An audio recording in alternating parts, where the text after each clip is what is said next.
ಓಂ ನಮೋ ಭಗವತೆ ವಾಸುದೇವಾಯ. ಎಲ್ರಿಗೂ ನಮಸ್ತೆ. ಇವತ್ತು ವಾಸುದೇವ ಆಸ್ಟ್ರೋಗೋಲ್ಡ್ ಯೂಟ್ಯೂಬ್ ಚಾನೆಲ್ಗೆ ನಿಮ್ಗೆಲ್ಲ ಸ್ವಾಗತ. ಇವತ್ತಿನ ವಿಚಾರ ಏನಪ್ಪಾ ಅಂದ್ರೆ the most powerful, the most dynamic leader ಆದಂತ ತಲವಿ ಜಯಲಲಿತಾ ಅವರ ಒಂದು ಜಾತಕ ವಿಶ್ಲೇಷಣೆ ಮಾಡ್ತಾ ಹೋಗೋಣ.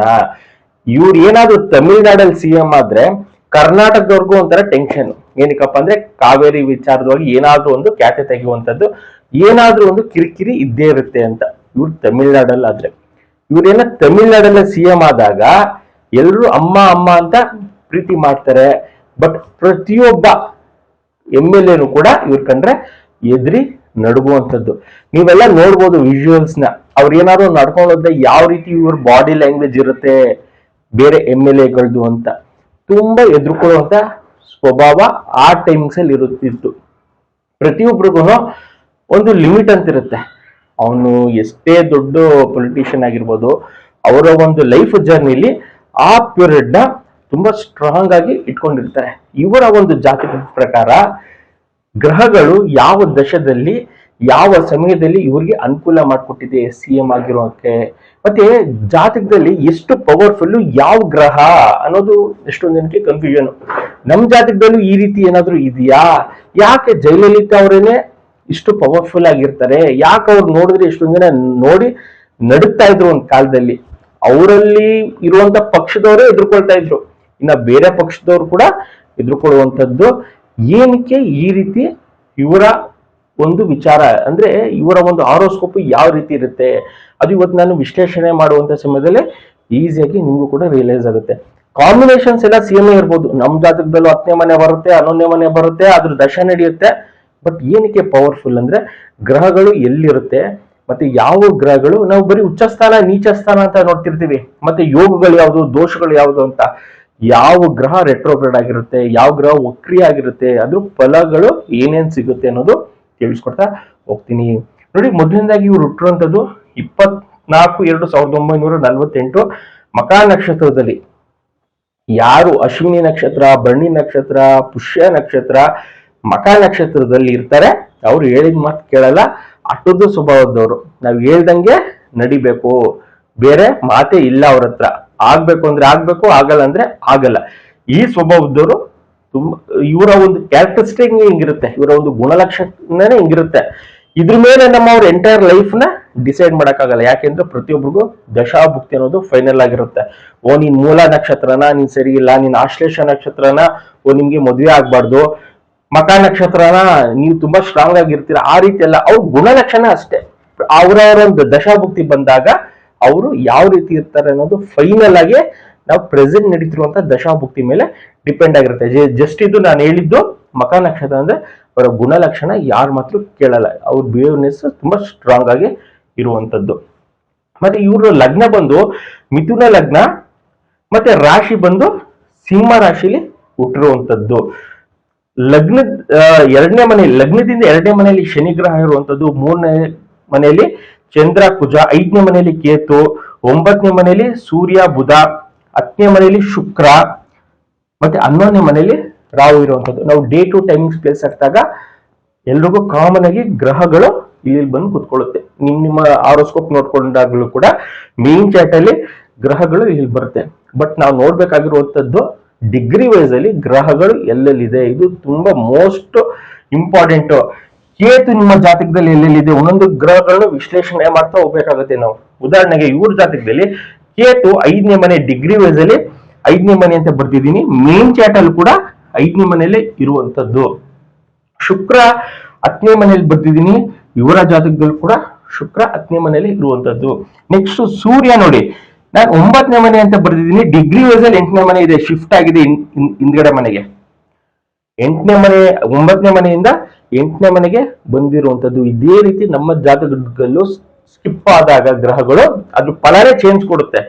ನಾವು 9ನೇ ಮನೆಯಲ್ಲಿ ಭಾಗ್ಯಸ್ಥಾನದಲ್ಲಿ ಕೂತಿದೆ, ಸೂರ್ಯ ನಮ್ಗೆ ಸಪೋರ್ಟ್ ಮಾಡುತ್ತೆ ಎಲ್ಲ ವಿಚಾರ ಅಂತ ಅನ್ಕೊಂಡಿರ್ತೀವಿ. ಬಟ್ ನಮ್ಗದು ನೆಗೆಟಿವ್ ಮಾಡ್ತಾ ಇರುತ್ತೆ. ಎಷ್ಟೊಂದ್ ಜನ ಇಂಥ ಜಾಗದಲ್ಲಿ ಇದ್ದಾಗಲೇ ಅದಕ್ಕೆ ಸಂಬಂಧಪಟ್ಟಿರೋದು ಉಂಗ್ರ ರುದ್ರಾಕ್ಷಿ ಎಲ್ಲ ಹಾಕೋಬಿಡ್ತಾರೆ.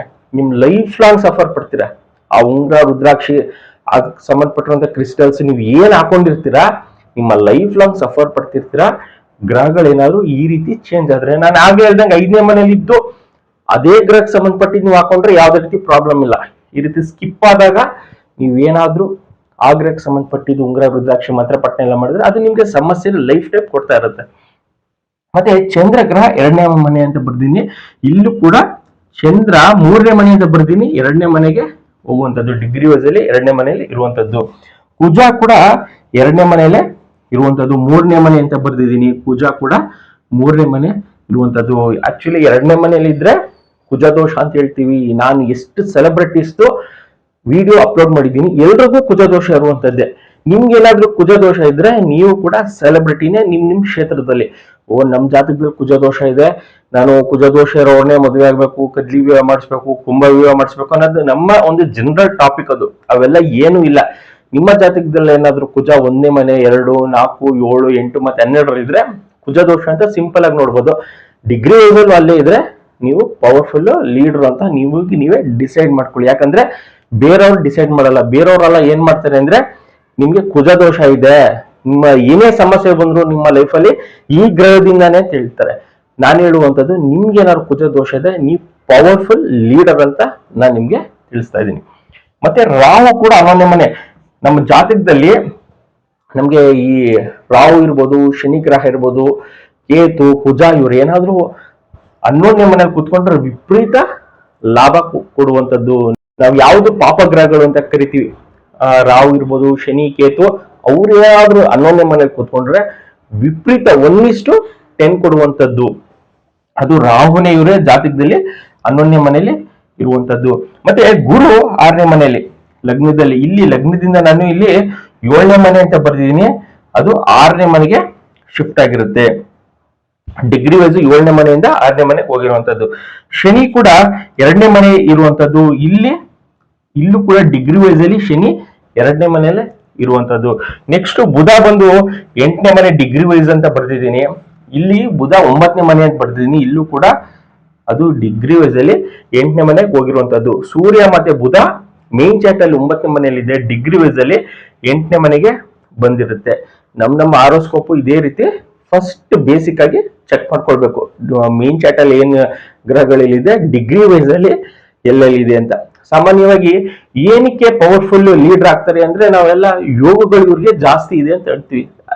ಯೂಶುವಲ್ ಆಗಿ ಹಂಸ ಯೋಗ, ಮಾಳವೀಯ ಯೋಗ, ಅಮಲ ಯೋಗ, ಬುಧಾದಿತ್ಯ ಯೋಗ, ಚಂದ್ರಮಂಗಳ ಯೋಗಗಳು ಎಲ್ಲ ಇರುವಂತದ್ದೇ ಇವರ ಒಂದು ಜಾತಕದಲ್ಲಿ. ಹಂಸ ಯೋಗ ಸಿಂಪಲ್ ಆಗಿ ಹೇಳ್ಬೋದು. ಇವರ ಜಾತಕದಲ್ಲಿ ಹಂಸ ಯೋಗ ಲಗ್ನದಿಂದ 10ನೇ ಮನೆಯಲ್ಲಿ ಶುಕ್ರ ಇರೋದ್ರಿಂದ ಹಂಸ ಯೋಗ.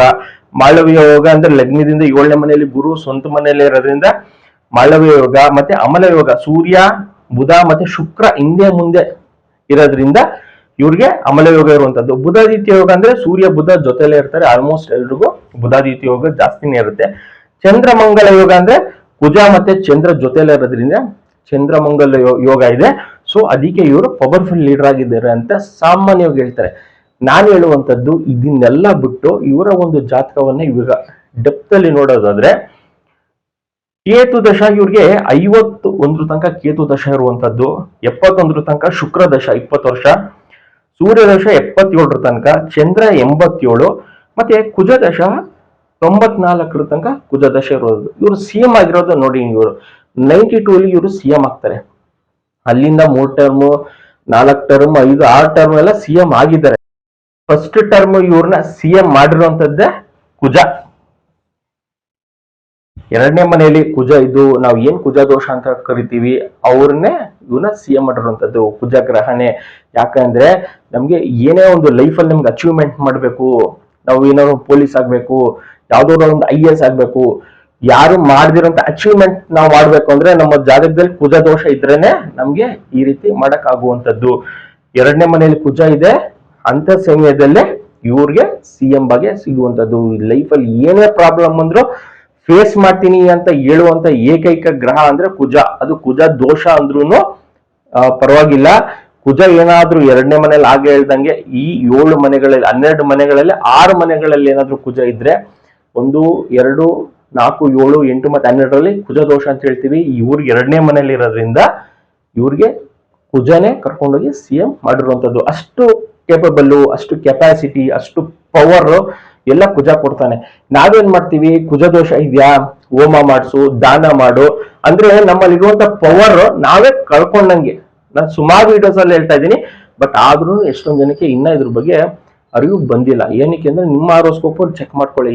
ನಾನು ಸೆಲೆಬ್ರಿಟೀಸ್ ಎಷ್ಟು ಜನದ ಹಾಕಿದ್ದೀನಿ, ಪ್ರತಿಯೊಬ್ಬರಿಗೂ ಕುಜ ದೋಷ ಇದೆ. ಅದ್ ಯಾರಿಗೆ ತೆಗೆದು ನೋಡಿ ಎಲ್ರಿಗೂ ಕುಜ ದೋಷ ಇದೆ. ಯಾಕಂದ್ರೆ ಸಕ್ಸಸ್ ಆಗ್ಬೇಕು ಅಂದ್ರೆ ಕುಜ ನಿಮ್ಗೆ ಖಂಡಿತ ಸಪೋರ್ಟ್ ಅಂತೂ ಮಾಡೇ ಮಾಡ್ತಾನೆ. ಯಾವುದೇ ವಿಚಾರಕ್ಕೆ, ನಿಮ್ಗೆ ಮದುವೆ ವಿಚಾರಕ್ಕಾಗ್ಲಿ, ಮಕ್ಳು ವಿಚಾರಕ್ಕಾಗ್ಲಿ ಕುಜ ಬಂದು ಸಮಸ್ಯೆ ಕೊಡಲ್ಲ. ಇದು ಬೇಸಿಕ್ ಆಗಿ ತಿಳ್ಕೊಳ್ಳಿ. ಇವ್ರಿಗೆ ಆಗ ಹೇಳ್ದಂಗೆ 87 ಇಂದ 94 ತನಕನೇ ಇವರ ಫಸ್ಟ್ ಕರ್ಕೊಂಡೋಗಿ ಸಿ ಎಂ ಮಾಡುತ್ತೆ. ನೆಕ್ಸ್ಟ್ ಬರೋದು ರಾಹು 94 ಇಂದ 2012 ಅಲ್ಲಿ ನಕ್ಷತ್ರದಲ್ಲಿ 10ನೇ ಮನೆ ಬರುತ್ತೆ, ನೇಮ್ ಫೇಮ್ ಕೊಡುತ್ತೆ. ಅದು ರಾಹು ಬೇರೆ ಪಾಪಗ್ರಹ 11ನೇ ಮನೇಲಿ ಕೂತಿದೆ, 1:10 ಕೊಡುತ್ತೆ. ಲಗ್ನದಿಂದ ಡಿಗ್ರಿ ವೈಸ್ ಅಲ್ಲಿ 11ನೇ ಮನೇಲಿ ಇರುವಂತದ್ದು. ಇವ್ರು ಮುಟ್ಟಿದ್ದೆಲ್ಲ ಚಿನ್ನನೆ. ಇವ್ರು ಪ್ರಾಪರ್ಟಿ ಅಂತೂ ಕೇಳಂಗಿಲ್ಲ, ವಿಪರೀತ ಇರುವಂತದ್ದು. ಬಟ್ ರಾಹುನೇ 11ನೇ ಮನೇಲಿ ಕೂತ್ಕೊಂಡು ವಿಪರೀತ ಯೋಗ ಕೊಟ್ಟಿರುವಂತದ್ದು. ನಮ್ ಜಾತಕದಲ್ಲೂ ಅಷ್ಟೇ ಈ ರೀತಿ ಕಾಂಬಿನೇಷನ್ಸ್ ಇದ್ರೆ ನಾವು ಬಿಸ್ನೆಸ್ ಮಾಡುವಂತದ್ದು. ಇಲ್ಲಿ ಇನ್ನೊಂದು ವಿಚಾರ ಏನಪ್ಪಾ ಅಂದ್ರೆ, ಸಬ್ಲಾಡ್ ಅಲ್ಲಿ 8ನೇ ಮನೆ ಇದೆ. ಇವ್ರಿಗೆ ಅದೇ ರೀತಿ ಏನಾದ್ರೂ ಒಂದು ಸಮಸ್ಯೆ ಬರ್ತಾನೆ ಇರುತ್ತೆ. ಒಂದು ಅಪೋಸಿಷನ್ ಪಾರ್ಟಿ ಇರ್ಬೋದು, ಅಥವಾ ಯಾವ್ದಾದ್ರು ಒಂದು ಕೋರ್ಟ್ ಕೇಸ್ ಇರ್ಬೋದು, ಯಾವ್ದಾದ್ರು ಈ ಫೈಟ್ ಅಲ್ಲಿ ಇರೋದ್ರಿಂದ ಒಂದ್ಸಲ ಇವ್ರು ಜೈಲಲ್ಲೂ ಕೂಡ ಇರ್ತಾರೆ. ಕಾಂಬಿನೇಷನ್ 12th ಹೌಸ್ ಇರೋದ್ರಿಂದ. ನೆಕ್ಸ್ಟ್ ಕುಜ ದಶ ಎಲ್ಲ ಮುಗಿದ್ಮೇಲೆ ರಾಹು ದಶ 2012 ಆದ್ಮೇಲೆ ನೆಕ್ಸ್ಟ್ ಗುರುವಿನ ನಕ್ಷತ್ರದಲ್ಲಿ 12 ಬರುತ್ತೆ, 5-12 ಜೈಲ್ ಕೂಡ ಆಗುತ್ತೆ. ಅಂದ್ರೆ 12th ಹೌಸ್ ಕರ್ಕೊಂಡು ಹೋಗೋರಿಗೆ ಜೈಲ್ಗೂ ಕೂಡ ಬಿಡುವಂತದ್ದು ಕಾಂಬಿನೇಷನ್ ಅಲ್ಲಿ. ಈ ರೀತಿ ಬಂದಾಗ 5 and 12 ಅಂದ್ರೆ ಆಧ್ಯಾತ್ಮಿಕ ಕಡೆ ಒಲವು ಕೂಡ ತೋರಿಸ್ತಾರೆ. ಮತ್ತೆ ಇನ್ನೊಂದು ವಿಚಾರ ಏನಪ್ಪಾ ಅಂದ್ರೆ, ಇವರ ಒಂದು ಮದುವೆ ವಿಚಾರ ಕೇಳ್ತಾರೆ. ಏನಕ್ಕೆ ಇವರು ಮದುವೆ ಆಗಿಲ್ಲ, ಏನಕ್ಕೆ ಅಂದ್ರೆ ಕಾಂಬಿನೇಷನ್ ಅಲ್ಲಿ ನಮ್ಗೆ ನಕ್ಷತ್ರದಲ್ಲಿ ಆಫ್ಟರ್ 87 ಆದ್ಮೇಲೆ ಇಲ್ಲಿ 5ನೇ ಮನೆ ಅಂತ ತೋರಿಸುತ್ತೆ. ಈ 5ನೇ ಮನೆ ಯಾರಿಗ್ ಬರುತ್ತೆ, ಯಾರಿಗಿರುತ್ತೆ, ಅವ್ರಿಗೆ ಫಸ್ಟ್ ಆಫ್ ಆಲ್ ಯಾರಿಗಾರು ಇಷ್ಟಪಟ್ಟಿರ್ತಾರೆ ಇಲ್ವಾ, ಅವ್ರಿಗೆ ಹೇಳ್ಕೊಳಕ್ಕಾಗಲ್ಲ. ಅವ್ರಿಗೆ ಯಾವ ರೀತಿ ಪ್ರಪೋಸಲ್ ಬೇಕು, ಹುಡುಗ ಆಗಿರ್ಲಿ ಅಥವಾ ಹುಡುಗಿ ಆಗಿರ್ಲಿ, ಇಬ್ರಿಗೂ ಯಾವ ರೀತಿ ನನ್ಗೆ ಲೈಫ್ ಪಾರ್ಟ್ನರ್ ಬೇಕು ಅನ್ನೋದು ಹೇಳ್ಕೊಳಕ್ಕೆ ಬರಲ್ಲ. ಕನ್ಫ್ಯೂಷನ್ ಅಲ್ಲಿ ಇರ್ತಾರೆ. ನೀವು 100 ಪ್ರಪೋಸಲ್ ತೋರಿಸಿದ್ರು ಅವರು ಸೆಲೆಕ್ಟೇ ಮಾಡಲ್ಲ. ಈ ಕನ್ಫ್ಯೂಷನ್ ಇರುವಂತದ್ದು ಪ್ರತಿಯೊಬ್ರು ಕೂಡ. ಯಾರಿಗೆ 5ನೇ ಮನೆ ಇರುತ್ತೆ, ಅಥವಾ ಯಾರನ್ನಾರು ಇಷ್ಟಪಟ್ಟಿರುವಂತದ್ದು ಕಾಲೇಜ್ ಟೈಮಲ್ಲೋ ಆಫೀಸ್ ಟೈಮಲ್ಲೋ, ಕಾಂಬಿನೇಷನ್ ಅಲ್ಲಿ 5ನೇ ಮನೆ ಇದ್ರೆ ಈ ಸಮಸ್ಯೆ ಅನುಭವಿಸ್ಲೇಬೇಕಾಗುತ್ತೆ.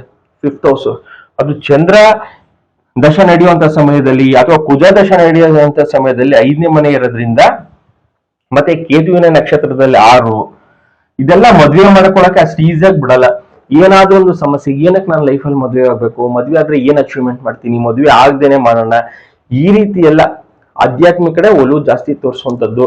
ಈ ಮದುವೆ ವಿಚಾರಕ್ಕೆ ಇಂಟ್ರೆಸ್ಟೇ ಪಡಲ್ಲ. ಎಷ್ಟೊಂದ್ ಜನ 30 ವರ್ಷ 35 ಎಲ್ಲ ಆಗ್ತಾ ಇರುತ್ತಲ್ಲ, ಸೇಮ್ ಈ 5ನೇ ಮನೆ ಬಂದಾಗ ಅವ್ರಿಗೆ ಸೆಲೆಕ್ಷನ್ ಮಾಡ್ಕೊಳಕ್ಕೆ ಬರ್ತಿರಲ್ಲ.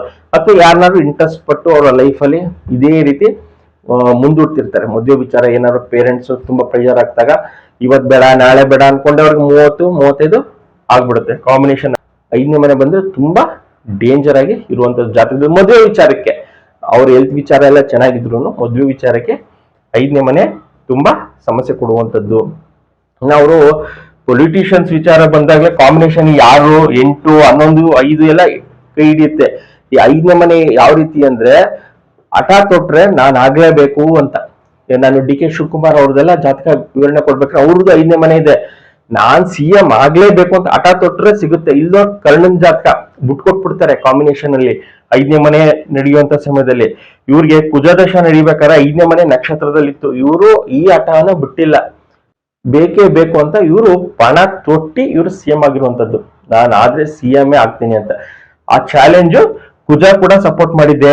ನಕ್ಷತ್ರದಲ್ಲಿ 10ನೇ ಮನೆ ಇರೋದ್ರಿಂದ ನೇಮ್ ಕೂಡ ಮಾಡಿರುವಂತದ್ದು. ಇದಿಷ್ಟು ಒಂದು ವಿಚಾರ ಆದ್ರೆ, ಮೇನ್ ಇವರ ಜಾತಕದಲ್ಲಿ ಗ್ರಹಗಳು ವಕ್ರಿ ಅಂತ ನಾವು ನೋಡ್ತೀವಿ. ಅದು 3 ಗ್ರಹ ವಕ್ರಿ ಆಗಿದೆ ಜಾತಕದಲ್ಲಿ. ನಾನು 2 ಗ್ರಹ ವಕ್ರಿ ಆಗ್ಬಾರ್ದು ಅಂತ ತಿಳಿಸ್ತೀನಿ. ಒಂದು ಗುರು ಗ್ರಹ, ಇನ್ನೊಂದು ಶುಕ್ರ ಗ್ರಹ. ಇವ್ರಿಗೆ 3 ಗ್ರಹ, ಒಂದು ಬುಧ ಗ್ರಹ ವಕ್ರಿ ಇದೆ, ಕುಜ ಗ್ರಹ ವಕ್ರಿ ಇದೆ, ಮತ್ತೆ ಶನಿ ಗ್ರಹ ವಕ್ರಿ ಇದೆ. ಇನ್ನು ರಾಹು ಕೇತು ಯಾವಾಗ್ಲೂ ವಕ್ರಿನೇ ಇರುತ್ತೆ. ಯಾರಿಗೆ 3 ಗ್ರಹ ನಿಮ್ಮ ಜಾತಕದಲ್ಲಿ ವಕ್ರಿ ಇದೆ, ನೀವು ಪವರ್ಫುಲ್ ಅಂತ ನೀವು ಚೆಕ್ ಮಾಡ್ಕೊಳ್ಳಿ. ನಿಮ್ಮ ಒಂದು ಜಾತಕದಲ್ಲಿ 3 ಇರಲ್ಲ, ಇಲ್ಲ ಶನಿ ವಕ್ರಿ ಇರುತ್ತೆ, ಅಥವಾ ಕುಜ ವಕ್ರಿ ಇರುತ್ತೆ, ಅಥವಾ ಬುಧ ವಕ್ರಿ ಇರುತ್ತೆ. ಮೂರು ವಕ್ರಿ ಇದ್ರೆ ನೀವು ತುಂಬಾ ಪವರ್ಫುಲ್ ಅಂತ. ಬುಧ ಯಾರ ಜಾತಕದಲ್ಲಿ ವಕ್ರಿ ಇದೆ ತುಂಬಾ ಜಾಸ್ತಿ ಮಾತಾಡಲ್ಲ, ಕ್ಯಾಲ್ಕುಲೇಷನ್ಸ್ ಮಾಡ್ತಾರೆ, ಬಟ್ ಎಷ್ಟು ಬೇಕೋ ಅಷ್ಟು ಮಾಡ್ಕೊಂಡು ಕರೆಕ್ಟ್ ಇನ್ಫಾರ್ಮೇಶನ್ ಕೊಡ್ತಾರೆ, ಜಾಸ್ತಿ ಮಾತಾಡಲ್ಲ. ಒಬ್ರು ತುಂಬಾ ಜಾಸ್ತಿ ಮಾತಾಡುವಂಥದ್ದು, ಬೇರೆ ಬೇರೆ ವಿಚಾರ ಅಂತ ಎಲ್ಲ ಮಾತಾಡ್ತಾರಲ್ಲ, ಅದು ಬುಧ ವಕ್ರಿ ಇದ್ರೆ ಮಾತಾಡಕ್ಕೆ ಬಿಡಲ್ಲ. ನೆಕ್ಸ್ಟ್ ಕುಜ ಏನಾದ್ರು ವಕ್ರಿ ಇದ್ರೆ ಅವ್ರ ಕೋಪ ತೋರಿಸ್ಕೊಳಲ್ಲ, ಅವ್ರು ಎಷ್ಟೇ ಏನೇ ಅಂದ್ರೂ ಕೋಪ ತೋರಿಸ್ಕೊಳಲ್ಲ, ಮಾಡುವಂತ ಸಮಯಕ್ಕೆ ಸರಿಯಾಗಿ ಮಾಡ್ತಾರೆ ಕುಜ ಏನಾದ್ರು ವಕ್ರಿ ಇದ್ರೆ. ಇನ್ನು ಶನಿ ಗ್ರಹ ವಕ್ರಿ ಇದ್ರೆ ನಾನು ಕಳೆದ ಎಪಿಸೋಡ್ ಅಲ್ಲೇ ತಿಳಿಸ್ಕೊಟ್ಟಿದ್ದೀನಿ, ವಕ್ರಿ ಇದೆ ಅವ್ರಿಗೆ ಡಬಲ್ ಇನ್ಕಮ್ ಎಲ್ಲ ಬರುತ್ತೆ, ಮೋಸ್ಟ್ ಇಂಟೆಲಿಜೆಂಟ್ ಪರ್ಸನ್ ಆಗಿರ್ತಾರೆ ಯಾರು ಜಾತಕದಲ್ಲಿ ಶನಿ ವಕ್ರಿ ಇದ್ರೆ. ಮತ್ತೆ ಸೈಲೆಂಟ್ ಪೀಪಲ್, ಇನ್ನೊಬ್ಬರ ಆಪೋಸಿಟ್ ಪಾರ್ಟಿ ಅವ್ರಿಗೆ ಏನ್ ಮಾಡ್ತಾ ಇದಾರೆ ಅಥವಾ ಆಪೋಸಿಟ್ ವ್ಯಕ್ತಿ ಇವ್ರ ಮೇಲೆ ಏನು ತಂತ್ರಗಳು ಮಾಡ್ತಿರ್ತಾರೆ ಇವ್ರನ್ನ ಇದ್ ಮಾಡಕ್ಕೆ, ಅದು ಪ್ರತಿ ತಂತ್ರ ಇವ್ರ ಮನ್ಸಲ್ಲೇ ಮಾಡಿ ಆ ಕ್ಯಾಲ್ಕುಲೇಟ್ ಮಾಡಿ ಆ ವಿರೋಧಿಗಳನ್ನ ದಮನ ಮಾಡ್ತಾರೆ, ಶಮನ ಮಾಡ್ತಾರೆ. ಅಂದ್ರೆ ಆಪೋಸಿಟ್ ಲೀಡರ್ಸ್ ಇರ್ಬೋದು ಅಥವಾ ಆಪೋಸಿಟ್ ವ್ಯಕ್ತಿ ಇರ್ಬೋದು, ಅವ್ರ ಜೀವನದಲ್ಲಿ ಇನ್ನೊಂದ್ಸಲ ಇವ್ರ ವಿಚಾರಕ್ಕೆ ಬರಬಾರ್ದು, ಆ ರೀತಿ ಮಾಡುವಂತದ್ದು ಶನಿ ಗ್ರಹ ಏನಾದ್ರು ಜಾತಕದಲ್ಲಿ ವಕ್ರಿ ಇದ್ರೆ ತುಂಬಾ ಪವರ್ಫುಲ್. ಜಾತಕದಲ್ಲಿ ಈ ಮೂರು ಗ್ರಹ ಇವ್ರಿಗೆ ಇರೋದ್ರಿಂದ ನಾನು ಇಷ್ಟೆಲ್ಲ ಹೇಳಿದ್ನಲ್ಲ, ನಕ್ಷತ್ರದಲ್ಲಿ ಗ್ರಹಗಳು ಹಿಂಗಿದೆ ಅಂತ, ಮತ್ತೆ ಯೋಗಗಳು 5 ಯೋಗ ಇದೆ ಅಂತ, ಎಲ್ಲಾ ಯೋಗಕ್ಕಿನ್ನ ಎಲ್ಲ ನಕ್ಷತ್ರದಲ್ಲಿರುವಂತ ಪವರ್ಫುಲ್ ಡಿಗ್ರಿ ವೈಸ್ ಇರುವಂತ ಗ್ರಹಕ್ಕಿನ್ನ ಈ ಮೂರು ಗ್ರಹ ಇವರ ಲೈಫ್ ಅಲ್ಲಿ ತುಂಬಾ ಪವರ್ಫುಲ್ ತಂದ್ಕೊಟ್ಟಿದೆ, ಮತ್ತೆ ಸೈಲೆಂಟ್ ತಂದ್ಕೊಟ್ಟಿದೆ, ಏನ್ ಅಚೀವ್ಮೆಂಟ್ ಮಾಡ್ಬೇಕೋ ಅದು ತಂದ್ಕೊಟ್ಟಿದೆ. ಜಾತಕ ವಿಶ್ಲೇಷಣೆ ಮಾಡುವಂಥದ್ದು ಬರೀ ನಾವು ಯೋಗ ಮತ್ತೆ ದೋಷದಿಂದ ಅಲ್ಲ, ಒಂದು ನಡೀತಿರುವಂತ ದಶ ನೋಡ್ಬೇಕಾಗುತ್ತೆ, ಪ್ರೆಸೆಂಟ್ ಏನ್ ದಶ ನಡೀತಾ ಇದೆ, ದಶದಲ್ಲಿ ನಕ್ಷತ್ರ ಯಾವ್ದಿದೆ ಅಂತ ನೋಡ್ಬೇಕಾಗುತ್ತೆ, ಮತ್ತೆ ಗ್ರಹಗಳು ಯಾವ್ದು ವಕ್ರಿಯಾಗಿದೆ ಅನ್ನೋದು ತುಂಬಾ ಇಂಪಾರ್ಟೆಂಟ್ ಆಗಿರುವಂತದ್ದು. ಮತ್ತೆ ನಾವು ಕಸ್ಪಲ್ ಅಂತ ಚೆಕ್ ಮಾಡ್ತೀವಿ, ಇವರ ಜಾತಕದಲ್ಲಿ 7ನೇ ಮನೆ ಕಸ್ಪಲ್ ಇರುವಂತದ್ದು ರಾಹು. ಮದುವೆ ವಿಚಾರಕ್ಕೆ ಸಂಬಂಧಪಟ್ಟಿದ್ದು ರಾಹು ಯಾರ ಜಾತಕದಲ್ಲಿ ರಾಹು ಅಥವಾ ಕೇತು ಏನಾದ್ರೂ ಇದ್ರೆ 7ನೇ ಮನೆಯಲ್ಲಿ, ಅವರು ಮಿನಿಮಮ್ 30 ವರ್ಷ ಆದ್ರೂ ಮದುವೆ ಆಗಿರಲ್ಲ. ಅದು ಯಾವುದೇ ಗ್ರಹ ಆಗಿರ್ಬೋದು, ಗುರು ಬಂದ್ರು ವಕ್ರಿ ಆದ್ರೆ ಅಥವಾ ಶುಕ್ರ ಏನಾದ್ರೂ ವಕ್ರಿ ಆದ್ರೆ ಮಿನಿಮಮ್ 30 ಇಯರ್ಸ್ ಆದ್ರೂ ಮದುವೆ ಅಂತೂ ಆಗಲ್ಲ. ಇವರ ಒಂದು ಜಾತಕದಲ್ಲಿ ಈ ರೀತಿ ಪವರ್ಫುಲ್ ಇರೋದ್ರಿಂದ ಗ್ರಹಗಳು, ಇವರು ತಲೈವಿ ಅಂತ ಹೆಸರು ಬಂದಿರುವಂತದ್ದು, ಇವರ ಪಕ್ಷದವರೇ ಎದುರುಕೊಳ್ಳುವಂಥದ್ದು ಅಥವಾ ಬೇರೆ ಪಕ್ಷದವ್ರಿಗೂ ನಡ್ಕ ಹುಟ್ಟಿಸುವಂಥದ್ದು, ಅಥವಾ ಇವ್ರು ಎಲ್ಲೋ CM ಆದ್ರೆ ನಮ್ ಕರ್ನಾಟಕಕ್ಕೆ ಟೆನ್ಷನ್ ಕೊಡುವಂಥದ್ದು, ಇದೆಲ್ಲ ಆಗುವಂಥದ್ದು. ಮತ್ತೆ ಪವರ್ಫುಲ್ ಜಾತಕ ಅಂದ್ರೆ ಈ ರೀತಿ ಇರುತ್ತೆ. ಸುಮಾರು ಜನದ ನಾನು ಎಕ್ಸ್ಪ್ಲನೇಷನ್ಸ್ ಕೊಟ್ಟಿದ್ದೀನಿ, ಅದಕ್ಕೆಲ್ಲಕ್ಕಿಂತ ಸ್ವಲ್ಪ ಪವರ್ಫುಲ್ ಜಾತಕದಲ್ಲಿ ಈ ರೀತಿ ಇರುತ್ತೆ ಕಾಂಬಿನೇಷನ್. ಮತ್ತೆ ಎಲ್ಲಾನು ಸಿಗ್ಬೇಕು ಅಂದ್ರೆ ಲೈಫಲ್ಲಿ ಕೆಲವೊಂದ್ಸಲ ಆಗಲ್ಲ, ಮದುವೆನೂ ಆಗ್ಬೇಕು, ಮಕ್ಕಳು ಆಗ್ಬೇಕು ಅಂದ್ರೆ ಕೆಲವೊಂದ್ಸಲ ಈ 5ನೇ ಮನೆ ಬಿಡಲ್ಲ. ಯಾರನ್ನೋ ಇಷ್ಟಪಟ್ಟಿರ್ತೀವಿ ಬಟ್ ಮದುವೆ ಆಗಕ್ ಬಿಡಲ್ಲ. 5ನೇ ಮನೆ ಇದ್ರೆ ಅವ್ರಿಗೆ ಯಾವ ರೀತಿ ಸೆಲೆಕ್ಷನ್ಸ್ ಮಾಡ್ಕೋಬೇಕು ಅನ್ನೋದೇ ಲೈಫ್ ಪಾರ್ಟ್ನರ್ಗೆ ಗ್ರಹಗಳು ಬಿಡಲ್ಲ. ಒಂದು ಪ್ಲಸ್ ಇದ್ರೆ ಒಂದು ಮೈನಸ್ ಇದ್ದೇ ಇರುತ್ತೆ. ನಮ್ಗೆ ಎಲ್ಲಾನು ರಿಕ್ವೈರ್ಮೆಂಟ್ ಸಿಗ್ಬೇಕು, ಎಲ್ಲಾನು ನಮ್ ಲೈಫಲ್ಲಿ ಅಚೀವ್ಮೆಂಟ್ ತಗೋಬೇಕು ಅಂದ್ರೆ ನಾನು ಹೇಳಿದ್ದೀನಲ್ಲ, ಈ 11ನೇ ಮನೆ ಇರುವಂತ ಗ್ರಹ ಅಥವಾ 2ನೇ ಮನೆಯಲ್ಲಿ ಇರುವಂತ ಗ್ರಹ ಅಥವಾ 2ನೇ ಮನೆ ಯಾವ ಗ್ರಹ ಇದೆ ನೋಡ್ಬೇಕಾಗುತ್ತೆ. 2ನೇ ಮನೆ, 7ನೇ ಮನೆ, 11ನೇ ಮನೆ ಈ ಗ್ರಹಕ್ಕೆ ಸಂಬಂಧಪಟ್ಟಿರೋದು. ನಾನು ರಾಹು ಇವ್ರ ಜಾತಕದಲ್ಲಿ ಹೇಳ್ತಾ ಇದ್ದೀನಿ, ನಿಮ್ ಜಾತಕದಲ್ಲಿ 2ನೇ ಮನೆ ಯಾವ ಗ್ರಹ ಇದೆ 7 ಮತ್ತೆ 11ನೇ ಮನೆ ಆ ಗ್ರಹಕ್ಕೆ ಸಂಬಂಧಪಟ್ಟಿರುವಂತ ಗ್ರಹಕ್ಕೆ ಬೀಜಾಕ್ಷರಿ ಮಂತ್ರ, ಉಂಗ್ರ, ರುದ್ರಾಕ್ಷಿ, ಕ್ರಿಸ್ಟಲ್ಸ್ ಹಾಕೊಳ್ಬೇಕಾಗುತ್ತೆ. ಬೇಸಿಕ್ ಇದು. ನೀವು ಏನ್ ಹೋಮ ಮಾಡಿಸ್ತಿರೋ, ಎಷ್ಟು ದೇವಸ್ಥಾನಕ್ಕೆ ಹೋಗ್ತಿರೋ, ಫಸ್ಟ್ ಗ್ರಹಗಳನ್ನ ಪಾಸಿಟಿವ್ ಆಗಿರುವಂತ ಗ್ರಹಗಳನ್ನ ಆಕ್ಟಿವೇಟ್ ಮಾಡ್ಕೊಳ್ಳಿ, ನೆಗೆಟಿವ್ ಆಗಿರುವಂತ ಗ್ರಹಗಳಿಗೆ ದಾನ ಮಾಡ್ಬೇಕಾಗುತ್ತೆ. ಇದು ಬೇಸಿಕ್. ಇಷ್ಟನ್ನು ಮಾಡ್ಕೊಂಡ್ರೆ ನಮ್ಮ ಒಂದು ಆರೋಸ್ಕೋಪ್ನ ಸ್ಟ್ರಾಂಗ್ ಆಗಿ ಇಟ್ಕೊಳ್ಬಹುದು. ಇದಿಷ್ಟು ತಲೈ ಜಯಲಲಿತಾ ಅವರ ಒಂದು ವಿಚಾರ. ಯಾರು ವಾಸುದೇವ್ ಆಸ್ಟ್ರೋಗೋಲ್ಡ್ ಯೂಟ್ಯೂಬ್ ಚಾನಲ್ ಸಬ್ಸ್ಕ್ರೈಬ್ ಮಾಡ್ಕೊಂಡಿಲ್ಲ ಮಾಡ್ಕೊಳ್ಳಿ. ನಾನು ಇದೇ ರೀತಿ ಇಂಪಾರ್ಟೆಂಟ್ ಇನ್ಫಾರ್ಮೇಶನ್ ನನ್ನ ಈ ಚಾನಲ್ ಅಲ್ಲಿ ಅಪ್ಲೋಡ್ ಮಾಡ್ತಾ ಇರ್ತೀನಿ. ಮತ್ತೆ ಈ ನನ್ನ ಚಾನಲ್ ಅಲ್ಲಿ ದೋಷ ಕಾಟವೆಲ್ಲ ಏನಿರಲ್ಲ, ನಮ್ಮ ಜ್ಯೋತಿಷ್ಯ ಶಾಸ್ತ್ರಕ್ಕೆ ಏನ್ ಇನ್ಫಾರ್ಮೇಶನ್ ಬೇಕೋ ಅಷ್ಟು ಮಾತ್ರ ಅಪ್ಲೋಡ್ ಮಾಡ್ತಾ ಇರ್ತೀನಿ. ಎಷ್ಟೊಂದು ಜನ ಕನ್ಸಲ್ಟೇಷನ್ ಯಾವುದು ನಂಬರ್ ಅಂತ ಕೇಳ್ತಿರ್ತಾರೆ, ಇಲ್ಲಿ ಡಿಸ್ಪ್ಲೇ ಆಗ್ತಿರೋದು ಇದೇ ನಂಬರು. ನೀವು ವಾಸ್ತು ವಿಚಾರ ಇರ್ಬೋದು ಅಥವಾ ಜ್ಯೋತಿಷ ಶಾಸ್ತ್ರಕ್ಕೆ ವಿಚಾರ ಏನೇ ಇದ್ರು ನನಗೆ ಕಾಲ್ ಮಾಡಿ ಕನ್ಸಲ್ಟೇಷನ್ ಟೈಮ್ಸ್ ತಗೊಳ್ಬೋದು. Thank you.